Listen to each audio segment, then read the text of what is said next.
And we are live. Welcome, everyone. Yay! Hello, welcome. Thank you so much for having me. Beautiful. You're welcome. You're welcome. All right. So I just would like to start with blessings and to welcome everyone to the LYHT podcast. We are an uplifting and transformational podcast. We are here to help people live their highest truth and expand their consciousness, unite community, and transformative healing, help art and love. Truth. It's been a manifestation that's been happening for a while for me and Krystle, so it's been beautiful to begin and co-create this with her today. And a little bit about myself. I am a spiritual life coach, healing musician, and I offer one-on-one sessions online, helping people tap into their true power, their authenticity, their intuition, and live a life of passion and purpose. I also offer beautiful healing chakra retreats down here in Mexico, in the jungle, for people that want to come out and experience, true transformation and have a break from society and really dive deep. So that's a little bit about me, and I'd like to turn over to Krystle so she can share a bit about herself and her energy with you all. Oh, thank you, Maya. I'm very simple. I'm personally just devoted to the path of self-realization. And our intention here is, again, to build a community where we can just express ourselves, authentically and vulnerably. And, currently, as we're taping this video, we're moving through an eclipse portal. And I wanted to share that because it's such a pivotal time for the collective, and we're all experiencing so much on a personal level. And we promised ourselves that when we created this podcast that we were going to show up authentically, if we were moving through a difficult time, and this was going to be a place of healing. So I just want to honor both of you today, because I know that we've all experienced something very transformational on a personal level, and yet we still show up as goddesses and as warriors, because that's the whole point of this, is to build community, is to heal and empower each other. And I can't think of a better time to talk about Kundalini energy, because that's what it is. It's life force energy, and we are birthing and creating our life with that energy. So let's tap into it and use it to its highest potential.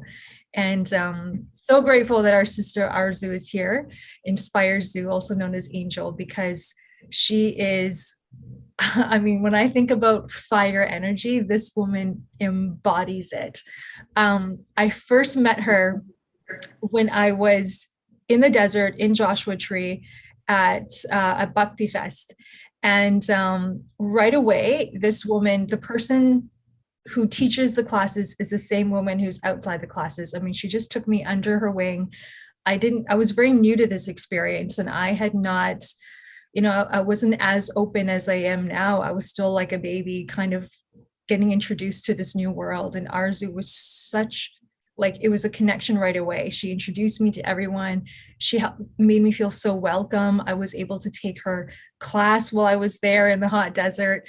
From there, I went on to take her 40 days of meditation. So I just thank you so much, because you've been one of the people who has been a pioneer for me personally in being able to connect with who I am, not just as a woman, but just really connect to the path of yoga that resonates with me. So that's just a little bit about me and my story. Take it back to you, Maya. Thank you. Beautiful. I love that. Thank you for sharing.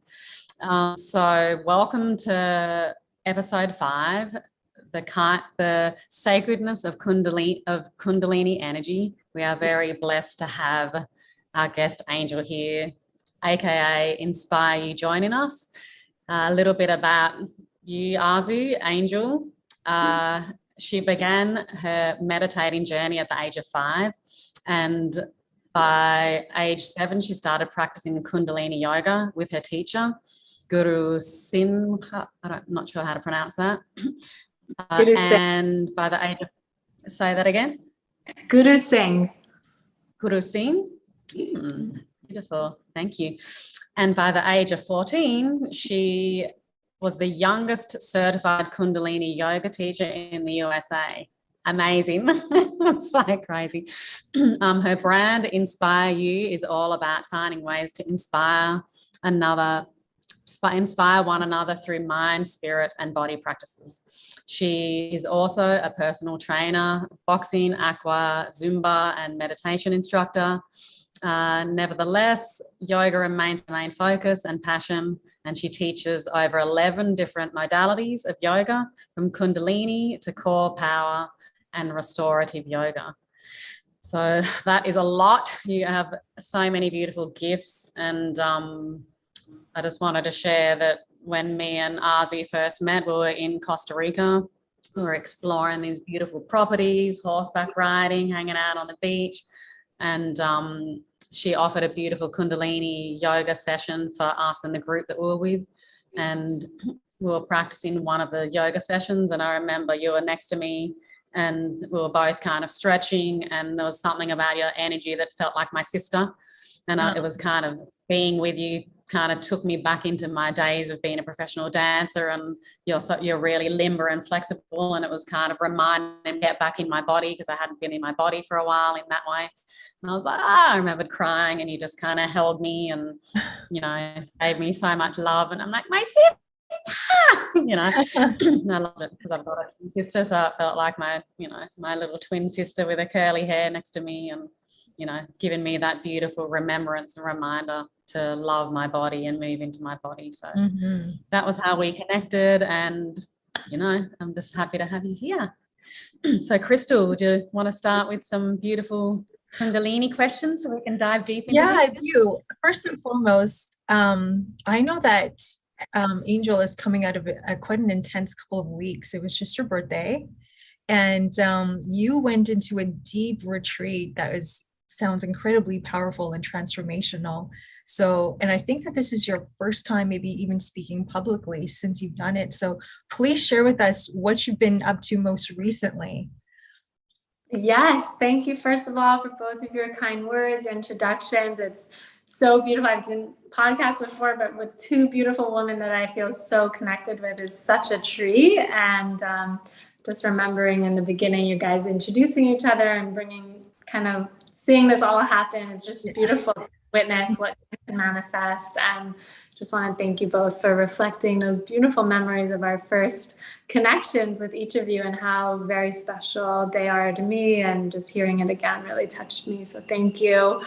And yes, like Krystle said, I went into a deep isolation, similar to a vision quest or vipassana, that others might be more familiar with those words. And it was basically all my life. As she said, I've been practicing and teaching yoga since the age of 14. And as much as it's like the biggest gift and honor, it came with a lot of, you know, I was pedestaled, and I was always teaching and going and serving others and helping everyone else. And along the way, I forgot to help myself. I forgot to just enjoy the practice for myself. And I just was going and racing and kind of hustling. And that's kind of where my nickname Angel has really come, is that transition from Arzu, which is a beautiful name, and it's my birth name. My family's from Iran, and it means wish.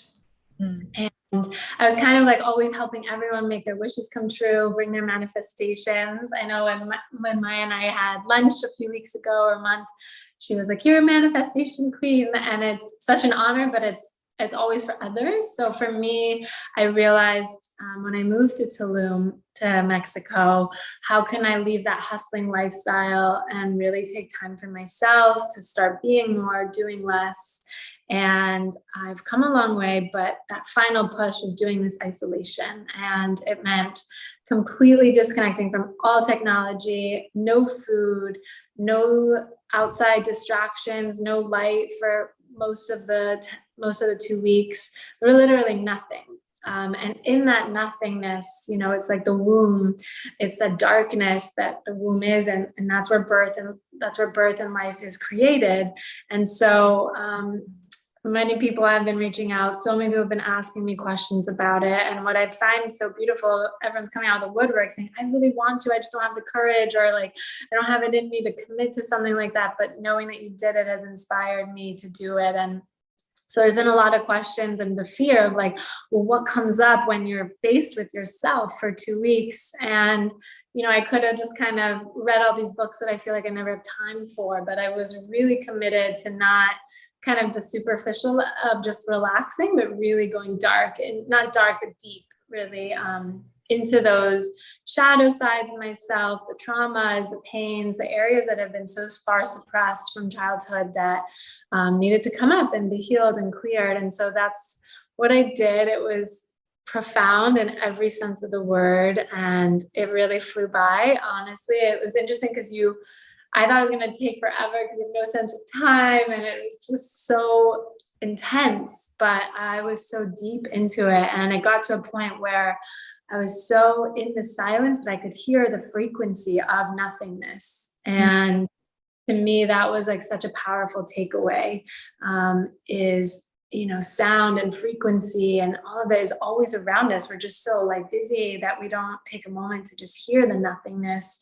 And in that nothingness, I was able to unlock even more of my intuition and even more of my gifts. And in the last year or two, I've gotten more into offering Reiki and healing to my clients. And in those 2 weeks, like I was feeling so much like fire heat come out of my hands and needling sensation. So a lot was being activated. And I think the lesson is obviously when we take those moments, it doesn't have to be 2 weeks, but when we take even 1 day or 1 hour for ourselves, we're able to then show up for others so much more powerfully. And just the same way, like we have to love ourselves before we love others and expect love back. We have to take time to heal ourselves before we can heal others. And I know all of 3 of us are in this world of helping and healing, and we all understand the importance of that. And I think sometimes we're taught to think it's selfish.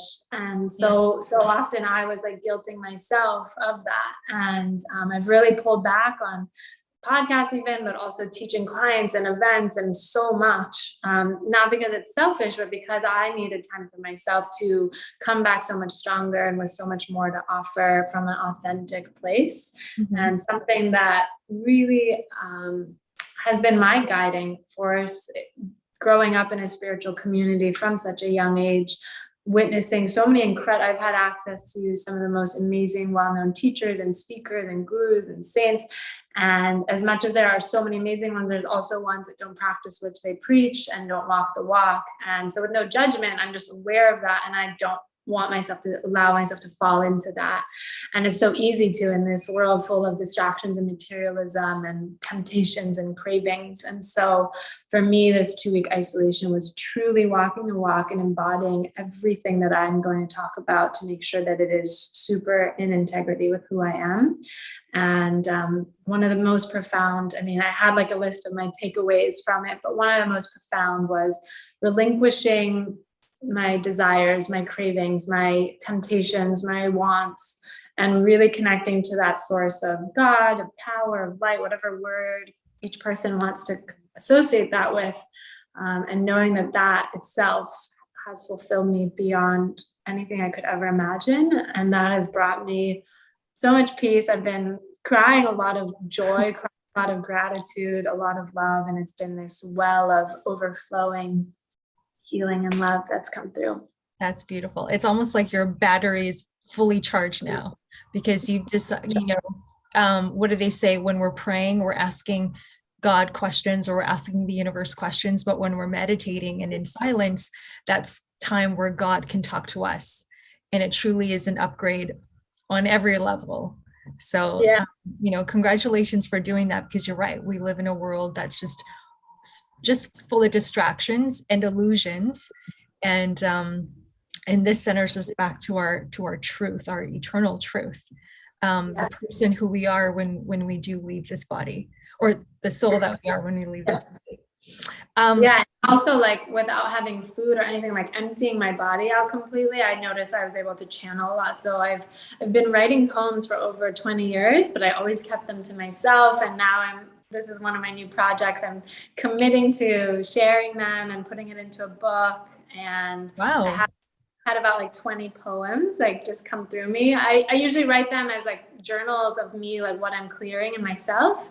Mm-hmm. But I've been sharing them and noticing that what one person goes through can help another. And so that's kind of one of the gifts that also came out of the isolation. And maybe at the end, if we have time, I'll share one of the poems. Oh, please do. That's beautiful. Thank you. I'll remember that. So we're talking today, and I mean, there's so many ways in which Arzu has such a diverse background, but one of her areas of expertise is being a Kundalini yoga teacher. And Kundalini is such a fascinating, I'm going to say buzzword, because I see this word, people talk about it all the time. And I'm always curious because I'm not sure if there's a true deep understanding of what Kundalini means. And there's so many different misconceptions or variations in which we can talk about this energy. Some people see it as something that might be religious, but it's not. It is our life force energy, from how I understand it. It's our Holy Spirit. It's our connection to source. And it's how we create and birth everything in our lives. We're always tapped into this Kundalini energy. However, most of us are only using a small, teeny tiny percentage of it. We have an untapped reservoir of creative energy within us. And so first, my very first question to you is, for somebody who is curious about Kundalini, but has some misconceptions, what does it truly mean in its deepest, most sacred, profound sense? What is Kundalini energy? If you can say that. So again, as you said, it's a huge buzzword, and I'm hearing Kundalini pop up in a lot of new ways. And we could talk specifically about the word Kundalini, which means actually in Sanskrit is defined to literally mean the coiled snake. And so a lot of times we'll see the visuals of snakes, and that is the serpent, and that represents Shakti, represents energy. And so across many lineages, this is not just Kundalini yoga, where we can see the correlation. I grew up as well. My meditation journey started from a different lineage called Siddha Yoga. And I know that Krystle and I had a few moments where we got to connect with that lineage as well. And that's much more about just meditation, but they use the word Kundalini to refer to the Shakti, and Shakti is energy. So I just want to say, just like religion's all trying to say the same thing, and in the yoga world, we're all trying to say the same thing, and they're all just different tips, different tools, different teachings that help activate that energy. So I'm not saying Kundalini is the only way to activate your Kundalini energy. It's just, ironically, the name Kundalini Yoga has the word Kundalini in it. I wouldn't say power flow is going to really activate, but I'm saying overall, there's certain yogas that are much more spiritual, and that's working on the uncoiling of the coiled snake. And so this serpent, this snake, this Kundalini Shakti is often laying dormant. So like Krystle mentioned, most of us go throughout our life without accessing this wisdom that is within us. And in Kundalini Yoga, we use a variety of things to help activate. So we use mantras, which are sounds and chants. And when you take the word mantra and you break it apart, man is the mind and tra is to transcend. And every day we have over 60,000 thoughts racing through our mind. They say even a 1,000 thoughts every blink of an eye. It's beyond what we can comprehend. And so often, especially for those who are beginners, they'll sit in meditation and be like, this is even worse than going through my life because I'm facing myself and all of these thoughts, which goes back to my time in isolation. You have to sit with yourself. You have to face that. Mm-hmm. And it's not to think that, there's monks that have come out and said, even us who meditate all day for years, we still have thoughts. There's not a point where there's absolute nothingness forever. Our goal is to achieve that pause in between our breath, the pause in between the thoughts, and then continue to elongate it. In the practice of Kundalini Yoga, it's called shunya. Shunya means the zeroness, the nothingness. And so again, we use mantras to help us transcend the mind and the thoughts. And we also use mudras, which are movements of the fingers. And we can get into that as well as the technology that activates all the planets, the energies in our fingers. We also use the pranayama. And so prana is the word of life force. And so Prana is your cosmic energy, and apana is your eliminating energy. So you could think of prana as your inhale, apana as your exhale, it's what you're eliminating. And so we're constantly this ebb and flow of life. And so when you create an exercise of the breath, it's called pranayama. Yama is an exercise. And so in Kundalini Yoga, there's hundreds of pranayama and many lineages. There's many styles of using your breath to activate that Kundalini energy. Whether you need to, you need more energy, then you're going to breathe through one side of your nostril. If you need more relaxation, you're going to breathe through your left nostril. So there's so much information that our body has, these tools that I say like are in our toolbox, you know. And for clients that I have that have a hard time falling asleep, there's a special breath that we can prescribe and help to calm the mind and go deeper into rest. Or if someone's having a panic attack or whatever it might be, our breath is truly the most powerful tool we have. This prana, the life force, the chi, the dante, all of the lineages that refer to this life force energy. So just a quick question I wanted to clarify. So Kundalini energy can also be referred to as sort of the Shakti, which is the Sanskrit word for energy, or like, is it Sanskrit word for energy or feminine energy? Overall, it's energy. You know, we hear about Shiva, Shakti. Shakti is the energy, but it's the feminine quality of the energy. It's the feminine essence. Shiva is the masculine, Shakti is the feminine. But in general, if you had to pick one word, you'd say Shakti is energy. So our Shakti. Yeah. And that is the same as what I believe Buddhists and Tibetans call the chi energy, which is exactly yin and yang energy. So it's essentially this life force energy. My question is, I've always been intrigued by this metaphor of the coiled snake around the spine. Many ancient yogis, especially Paramahamsa Yogananda, is one who said, you know, we can access God consciousness through our spine. So when I first heard this, I was like, this is so fascinating, but it doesn't make sense to me. You know, my mind couldn't completely wrap my head around, you know, this reservoir of energy that's within our bodies. So do you mind maybe explaining in a little bit more detail, like what is this energy, in the sense of what does it mean by what does it mean to have this reservoir of creative energy, and how does tapping into that or being more connected to that going to positively impact our lives? Like what are the benefits of it? I mean, I get it now, but at the time when this was very new for me, I was like, I couldn't wrap my head around what does this mean? Yeah, of course. So as you said, Kundalini Yoga is about that energy, but even with Buddhism and Hinduism, way before all of that, it's every individual possesses this divine energy at the base of our spine. We're born with it, but we need to make an effort to awaken it, to uncoil the snake. And so when we're put into that intention of uncoiling it, we begin to come into direct contact with the divinity, with our true self. And the goal of the Kundalini Yoga is to practice awakening our higher self by turning this potential energy into kinetic energy, right? So everything's potential right now, but when you actually put intention to it, it becomes like, just like we're finite and infinite. And so that's where we're bridging the being of the world, not in it, and being a human being, having a spiritual experience, and all of these dichotomies between physical and esoteric worlds.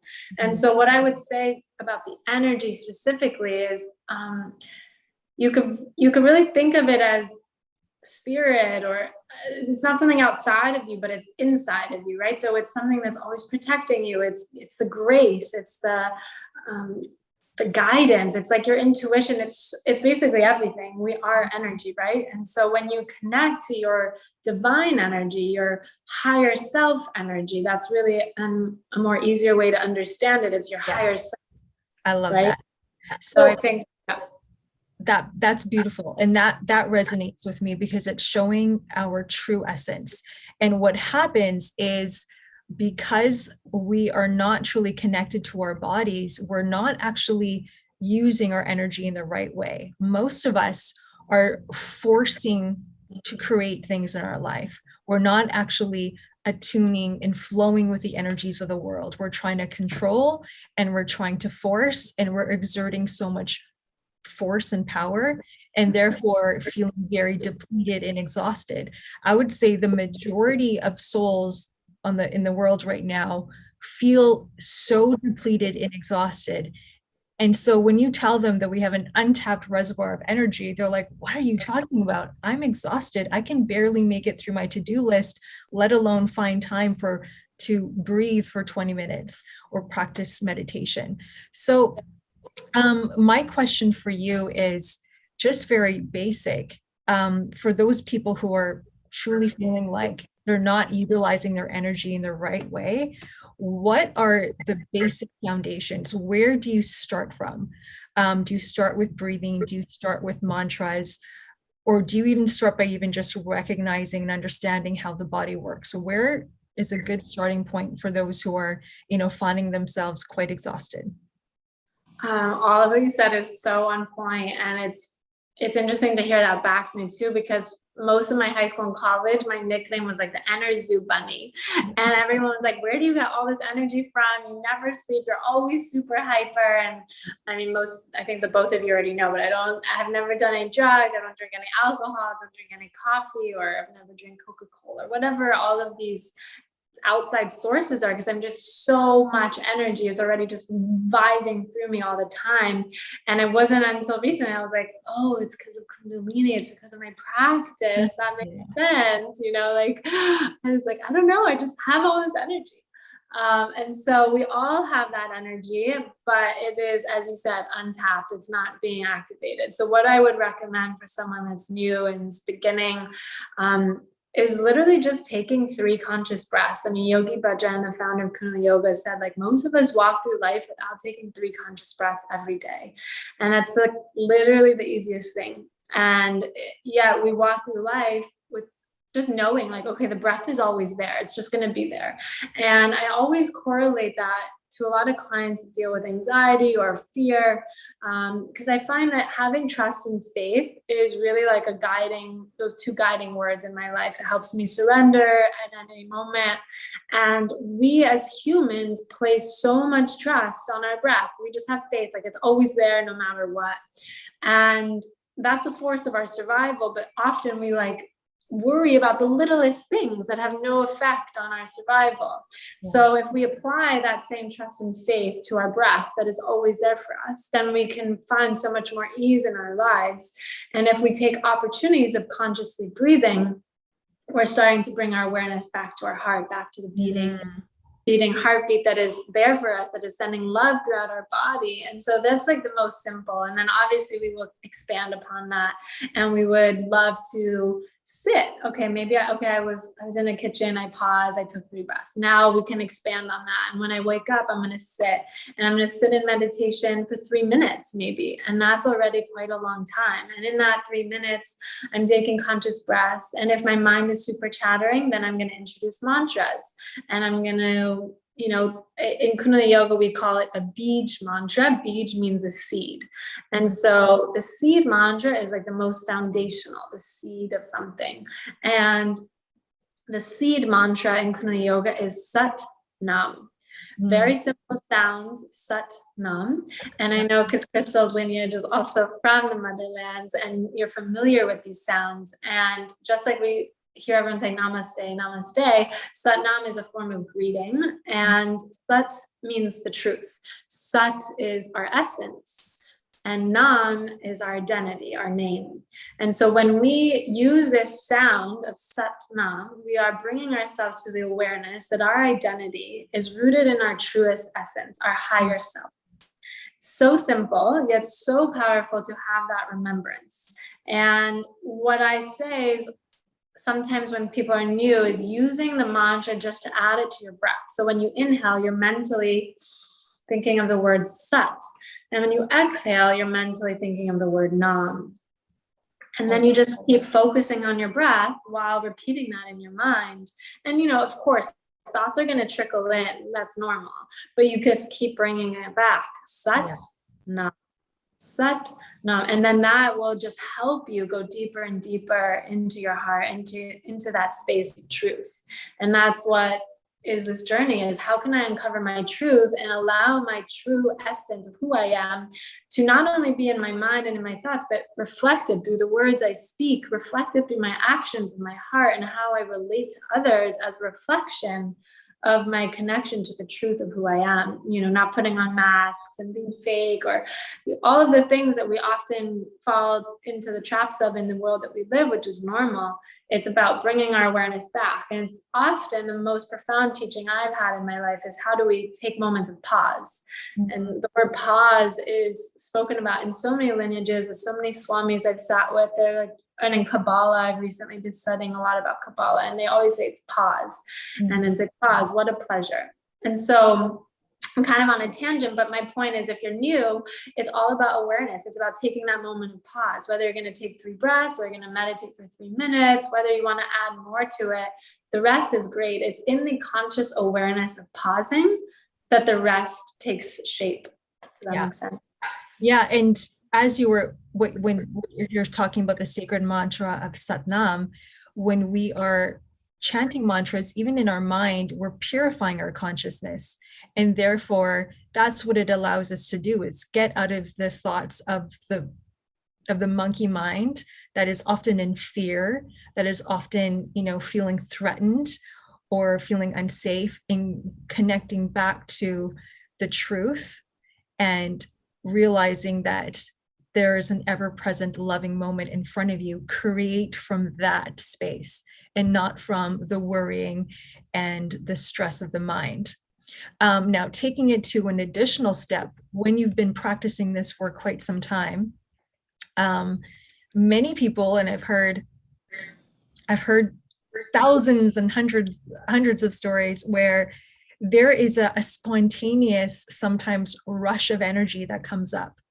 And that is, I would say, and correct me if I'm wrong, since we're only using a tiny bit of energy, where most people are in survival mode, but once we start accessing more of our energy, we start, we're thriving. We're not like surviving, but the sensations can often feel alarming to the body.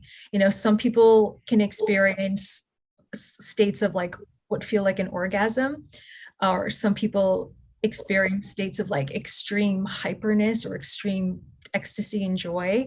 And they can be scared, because if you're in survival mode and you're used to being exhausted, when you have this wave of energy coming through, it can be shocking, or it can feel new or overwhelming to the body. I know, Maya, you have your own personal story with your Kundalini Awakening, which I'll give you space to share.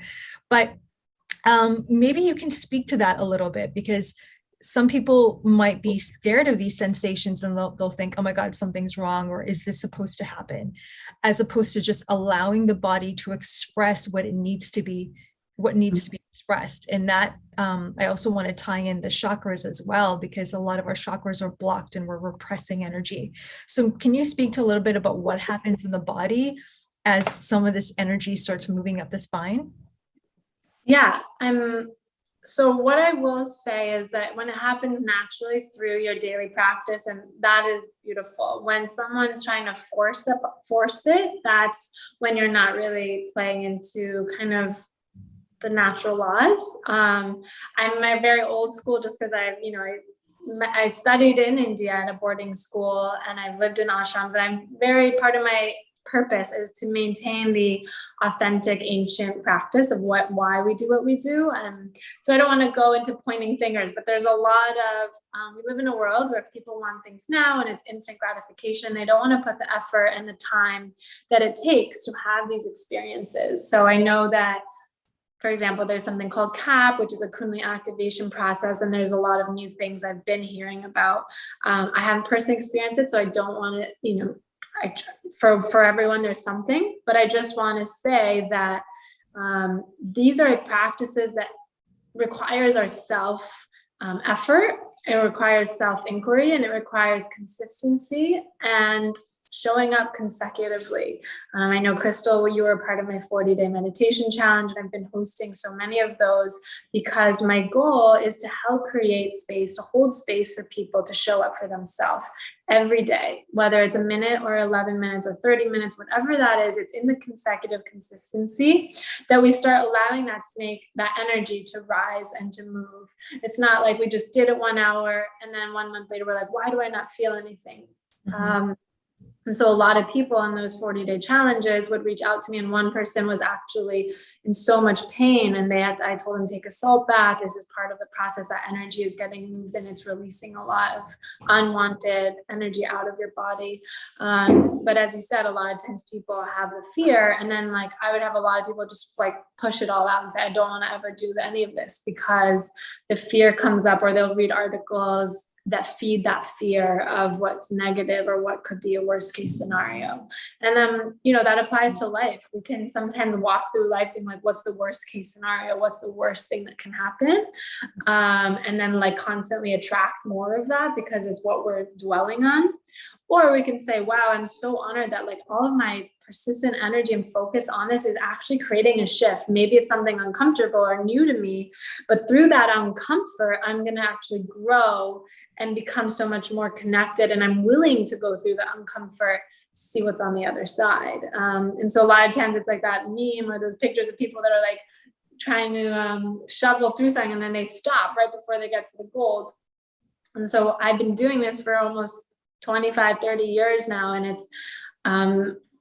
it's a daily, it's a life journey. It's not about, I want to feel it now and I want it now.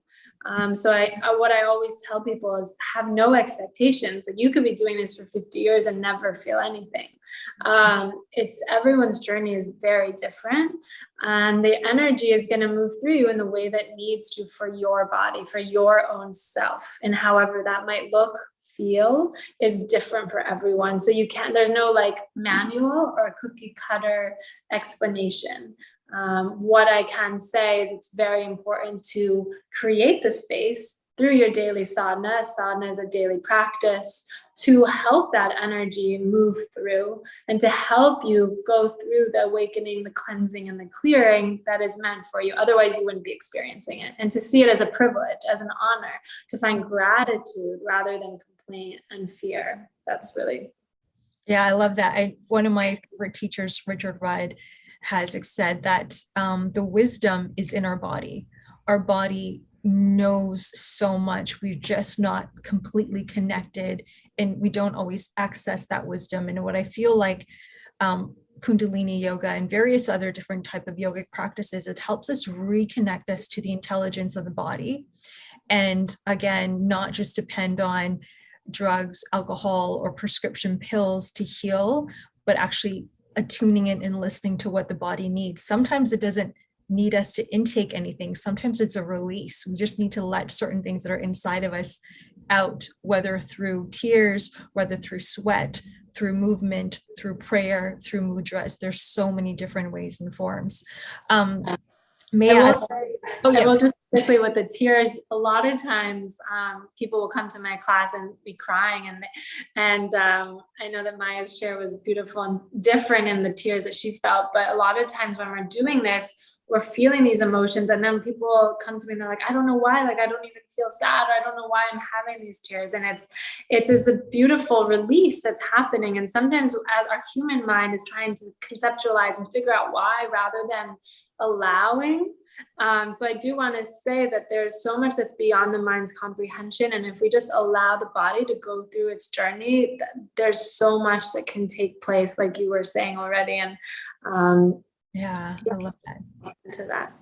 Maya, I know you had a profound Kundalini Awakening experience, one that was very distinct to you. I don't know if you want to share some details about that, but I'd be curious to know, what it felt like for you personally. I think leading into the conversation that you guys were just talking about with when we release, our experiences we can't comprehend what the energy is or how our bodies are reacting, whether we're like laughing or crying, or we don't even know where the emotions are, and might not be just set on one. So I have a couple of questions around that, as well as the masculine and feminine points that you were talking about before, and also how people can, like how this can look in their lives for people that are listening in. But first with my Kundalini experience. So I hadn't studied anything. I didn't even know what it was when it happened. And because we have this energy inside of us, like I definitely believe people can just have, I mean, I had it and like an awakening without doing any of the practices. And I love the, you know, you might go through your life practicing these things and never have a certain experience, which is beautiful. And like you said, there's no roadmap to, you know, to attain in this experience of tapping into that energy. So when I had my Kundalini awakening, which I didn't know what it was at the time, I'd never even heard of it. I was doing a lot of NLP work and studying NLP, working with the mind, understanding how to unlock limiting belief systems and patterns within my own mind, as well as helping other people. And and at the time I was at home, and I was in the middle of, I was supposed to have like a rehearsal because I was performing and singing and dancing at the time. And and before my rehearsal, I felt like creative energy to write. And I started working on a song because I'm a songwriter. So this song started coming through, and I was sitting there and so I feel like there was this creative energy coming through at the time before it happened. And so I'm writing this song. I wrote a couple of paragraphs of the first verse. And then I sat up, and the whole room, I sat up, and you know how when you sit up quick and you feel like, oh, I sat up too quick, I've got a head spin. That's what I thought it was, because I didn't know anything about it. And my perception was that the whole room was doing this, like vibration. Everything started moving and became vibration. And then I couldn't sit up properly, and my motor skills and for me to continue being able to communicate or be in my regular body, I couldn't control my body anymore. So what I did was I just lay down on the bed and I closed my eyes, and I could still see, because I was tapped into in my experience, the abundant energy of the universe. And I was still within the body. It wasn't transcended of the body, but my source, or that Kundalini energy, became more prominent than looking through my physical eyes. And so I closed my eyes, and then I started perceiving how people would perceive me. And my sister was there, my manager at the time, and just other people that were there. And I'm like, they probably think I'm crazy right now. And I started making jokes, and I feel like it was kind of tapping into the universal, like, I don't know, playfulness and childlike. Nothing, don't take anything serious, like the Dalai Lama making jokes, like it was making fun of myself. Mm-hmm. And I started pretending that I was Charlie Sheen. Well, you know how Charlie Sheen, when he flipped a switch and everyone looked at him as crazy. I felt like there was something to that. I don't know what it was, but I started making a joke of myself and saying that I'm winning. I said, I'm winning, because he used to say that when he flipped into whatever that mode was that he went into. And then I was like, I'm spiritually winning, because I knew that it was an awakening of some sort. I just didn't know what it was, but I knew, my knowing was there. So it was an amazing experience. It lasted for 48 hours. The emotions were laughing, like crying, like fully, like everything out of control. And I love demonstrating it, because we're not the mind and we're not the body. And then I could hear the thoughts that aren't real when we go through our mindset, like the vicious cycle of things, of fears and stuff. And every time my mind went through the things that my body was concerned of at the time, like my mum was maybe sick, and you know, I was concerned she might pass away at the time. So there was things that kept repeating on loop, like 3 thoughts. And whenever that happened, my body would just burst into laughter, like get like the joke of it's not true. Like whatever, like it's not real. I could feel, I could read everyone. Like I knew where every single person was at in their response to what I was experiencing. One person thought I was having a stroke or a seizure. one person was concerned for themselves, what was going to happen to them if I stayed the same, because then it's going to impact their life. Another person had trained as a nurse and kept asking me questions and went into nurse mode of trying to discover through asking me questions. One person had a similar awakening and was like 100% at peace with where I was. So it was just beautiful to experience, that connection to the oneness, and just being able to sit still and just could feel no attachment to anything at all. My partner was there at the time, and it was like I looked to the side and it felt like there wasn't any human need or attachment for the person at all. It was like, that's nice that they're sitting there, and like there's no need. There was no kind of human need. So that's my experience. And whenever I experience certain awakenings like that, it feels like I just got off my retreat, 2 retreats. And whenever I go through awakenings, I was doing like water janzu with one of the guests at my retreat, and I hit a state of awakening through just whatever the energy was between us, or witnessing his awakenings. And then my whole body went into like a that awakening state, and I'm laughing and crying at the same time. Like that happened a few times in different scenarios with these experiences where I'm just fully surrendering, and then whatever the energy hits, I'm in alignment, and then I'm crying and laughing at the same time. It's always this crying and laughing response that's going all the way through my body. It's almost just like whatever's inside of you just needing to purge and come out, and all these various expressions, probably things that we've held back for years since our childhood, that just needed to just come out and be released and expressed. That's what it sounds like to me. I'm really curious, Arzu, because I know we're running out of time.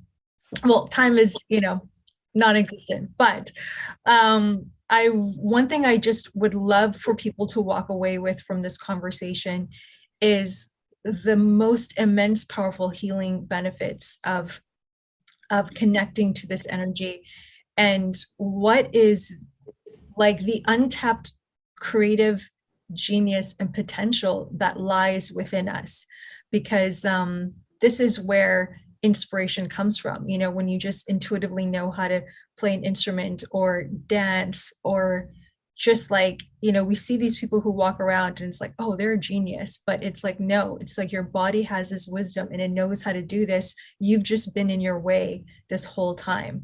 So maybe you can share with us about, what is the potential for our lives to tap into this energy? Like we are limitless potential.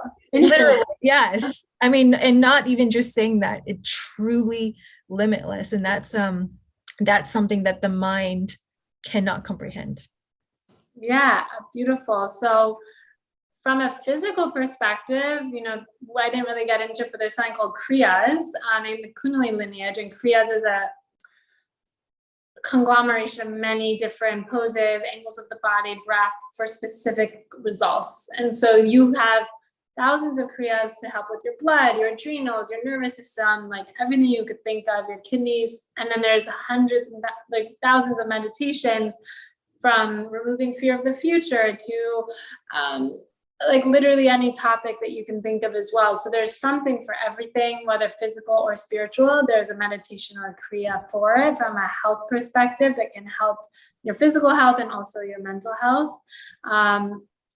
And also in terms of mental health, one of the things that I was lucky about 6 years ago, I did a brain longevity certification course. So I studied Kundalini yoga through the lens of our brain. And I was able to realize there's a specific meditation that can reverse memory loss. And they've had medical, Harvard and Stanford, all these incredible leading medical schools have now researched before and afters and brain scans. So Kundalini yoga is really getting more out there.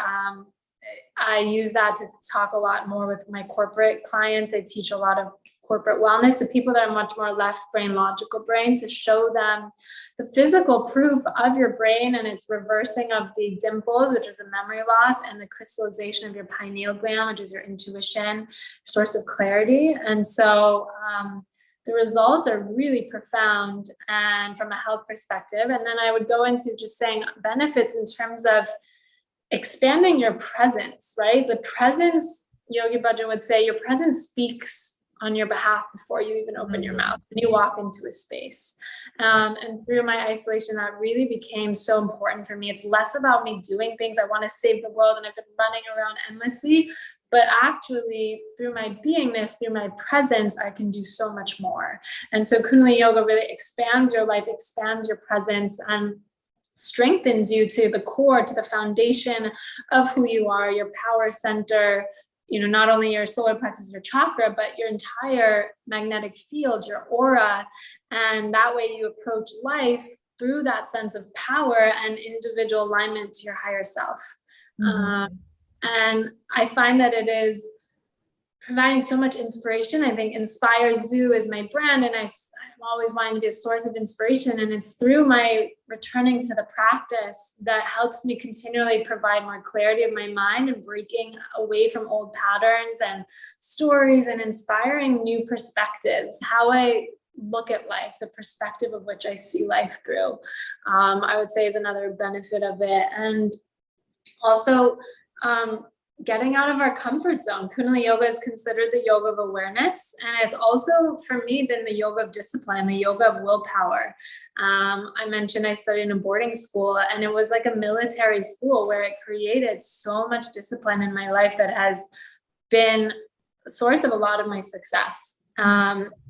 We do something called white tantric in Kundalini Yoga, where you're sitting in rows of thousands of people, and it's this Z-like energy that's buzzing through that creates a lot of breaking of healing. And you're holding postures for 31 and 62 minutes long, and you're staring into your partner's eyes. And people think it's crazy, and it is, but it's so powerful. I was lucky to start this. I've been going to Kundalini camps every summer as a kid. And when I was at camp 12 years old, I was like, I want to do this. And my parents were like, what? And I did the white tantric, and it's 3 days long, or it could be 1 day. And one of the poses were like arms parallel to the ground, straight, and you're just staring into your partner's eyes for 62 minutes. And I didn't flinch. I mean, of course, there was tons of pain. And what was super inspiring was I went and talked to some adults, and during the lunch break, and they were like complaining, and they're like, oh, I had to keep taking my arms down. And I was really young. And I remember they always remind me that I was like, oh, I didn't know that that was an option. Like, I just didn't think of that as an option. And they always laughed about that because it's so telling of the innocence and naivete of a child. And for me, people say you have such a pure heart, you're so innocent. And I used to be like embarrassed about that. And now it's like honoring the innocence. Our innocence is what is the profound gift that allows us to unlock the love of God and all of the beauty that life has to offer. And we are often conditioned. So when I work with clients, I'm like, okay, let's uncondition, let's unlearn all of the things that we've learned. And I'm sure, Maya, you can relate as a coach. It's like, how can we help clear away and return to the innocence, the pureness of the soul? And so anyways, white tantric is something that's taught me so much about discipline, that when you set your mind to something, you can really accomplish and achieve it. And that we have that power within ourselves to activate that. And lastly, I think it's just an inspiration to, again, if you don't use the word God, but Yogi Bhajan said, if you see God in all, you see God. If you can't see God in all, you don't see God at all. And to really see everyone as a reflection of that truth, of the Satnam, and to honor each individual in such a pure love way. So when you're tapped into that energy, the higher self only knows love. There is no space for fear. And so being connected to this profound energy affects every aspect of your life beyond just the yoga mat. And that's what I always say as a yoga teacher, is I'm not really here to just bring change on your yoga mat. It's how I can support you off of the yoga mat and into your day-to-day life. How do you apply the teachings into your life? So that's kind of what I would say. Beautiful. Thank you. So for anyone who wants to get a hold of you or connect with you, what's the best way to do that? And are you actually offering any courses or retreats, for the summer that maybe people might want to attend? Yes, thank you so much. So the best way to reach out to me is through Instagram. I do have a love-hate relationship. I love taking digital detoxes. So if I don't respond right away, know that I will. But that's just the best way, where I'll share about what I'm doing and my upcoming events. And my Instagram is inspire_ZU. The zoo from my name, InspireZu, InspireZu. And I am hosting, so as you can see, if you're on the video, I have all these gongs and bowls, and I have this incredible home here that I love hosting private retreats. So during the quarantine and the pandemic, I really shifted from doing big retreats to much more one-on-one work. This one fits up to 4 people, and it's completely customizable. I create all of the experiences that would connect to what that person is ready to experience. And those are you just reach out, let me know what your dates are, and we can coordinate that. I am hosting a goddess retreat in Ibiza end of July. Oh my gosh, I want to come. So I would love to have all of you beauties there, and I might be doing one in Greece as well. So the ones I do, the Greece and Croatia is going to be on a sailboat. We're going to be sailing and visiting all of the islands. And stay tuned, I might be doing something in India for Diwali. I love doing retreats in India and Rajasthan, and showing people just the incredible richness that India has to offer. And yeah, so those are the in-person retreats, the private retreats. And then I am the 40-day courses that you took and that we've mentioned. I have the recordings available for people that want to access it on my website. They can go through that whole process and all of the PDFs, and there's so many Kundalini Kriyas that I teach in there, and prompts and journals and all of that. So if you go to my website, InspireZu.com, that is where you can access it. And I've just been doing a lot more chakra reading, chakra healing. I know Maya and I have connected a lot with the work that we're both doing on the chakras. So if you have any questions, you can reach out about that. And lastly, with Alzheimer's, if you know anyone that's going through Alzheimer's or dementia, that's something very close to my heart. My grandfather had it. And like I said, as a brain specialist, I'm here to help give you those sources and the meditations to help yourself or your family work on boosting your cognitive function. And it also helps with anxiety and depression in your sleep. So there's many offerings, and I'm just here to support. So thank you so much for helping get the word out, and however I can, I'm here. Thank you so much. It was so fun to have you here, and I miss you. I can't wait that I can actually see you again, whenever that may be. Maya, I know that you're also going into retreat season for yourself, right? You've got some. Yes, we're putting on our second chakra healing retreat in the jungle in November. So that's going to be deep diving into healing and aligning and balancing each chakra from the root to the crown through breath work, yoga, meditation, tantra, multiple ceremonies, sound healing, vocal empowerment. That's what I'm going to be teaching, and a lot of intimacy practices to open up the heart, the voice, the pineal gland. And yeah, we just had finished off a beautiful one in March, and it was amazing. We had people from all over the world fly in, and yeah, we're just working on the next promotion for it and the website, so we can get that out to you all and invite you all to come and play with us down here and in Mexico, and come heal and take some time for you. InspireZu, I also wanted to, would you be able to share the information for the silent one that you did too? People are interested in that. Maybe you can send it to me, and if anyone reaches out, I can send it to them all. That could be something. Actually, so I did it in the comfort of my own home, which was like such a blessing to be in a space. Like I have just nature all around me. And so what I am doing is I am creating a guide of like, what are the prompts and the questions that I did and asked myself. I have a little bit of visuals, but what was really helpful for me was I would do like mind mapping. So like, I mean, I don't know if people can see it on the videos, but there's so many tools that I'm happy to share with people that really get you through that. I also did a lot of IFS, which is internal family system therapy, of releasing the protecting parts to bring healing. So I will put together something so that people can have these tools and take the time they need. So thank you for reminding me. Awesome. Okay. Thank you so much. Thank you so much. It's been a pleasure to have you, darling. I don't know Thank if it's you a so hard much for cutoff. that. I'm happy to share the poem, but I know that we're like almost. No, please do. Let's end with Yes. the poem, please. Okay, sweet. So this poem is called, I mean, I'm picking from a bunch, but I think the moral of our talk on this podcast was to let go of desires and really come into attaining our higher self, the light that this podcast is all about.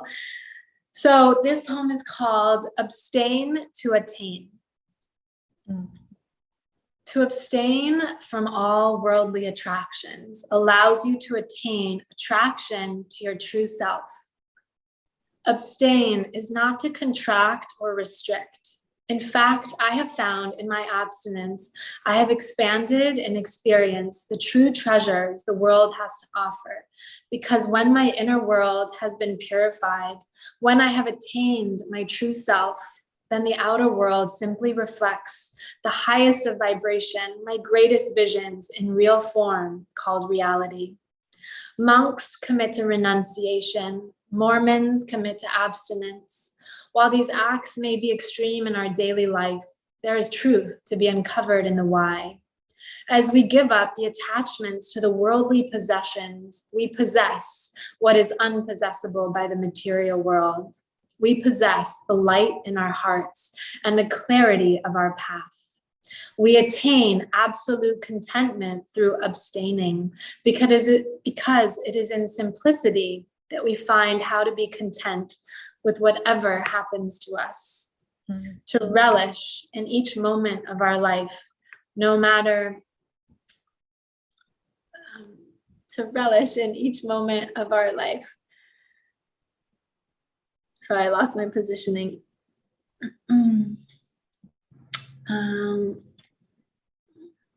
Because it is in the simplicity that we find how to be content with whatever happens to us, no matter how much or how little we receive. Because in the act of receiving, there is a blessing most overlooked and washed over by focusing on the next desire of attainment. Through attaining delight in the self, I have attained great delight in the world, because as much as I play in worldly affairs, it is simply a play. I practice to remain absorbed by my own true self's nectar and delight, knowing now that nothing and nobody can provide or entice me with anything of greater value than that which I have received within. I stay content and happy, regardless of others' opinions. I abstain from care of others' perceptions, and I deepen my care to perceive more of God's divinity within. It is a constant act, a daily reminder to abstain from fleshly desires in order to attain godly gifts. To abstain or to attain. We must abstain in the greed of our satisfaction, abstain from feeding the cravings and temptations. For the true meaning of yoga is the discipline to not act on one's own craving. Hence, to be a yogi, one is advised to practice abstinence. My guru would say, when one knows that everything is enveloped by God, then one must also know that true enjoyment can only be found in renunciation, not in possessions. In knowing this, all you can find is absolute contentment with whatever happens to you, both inside and out.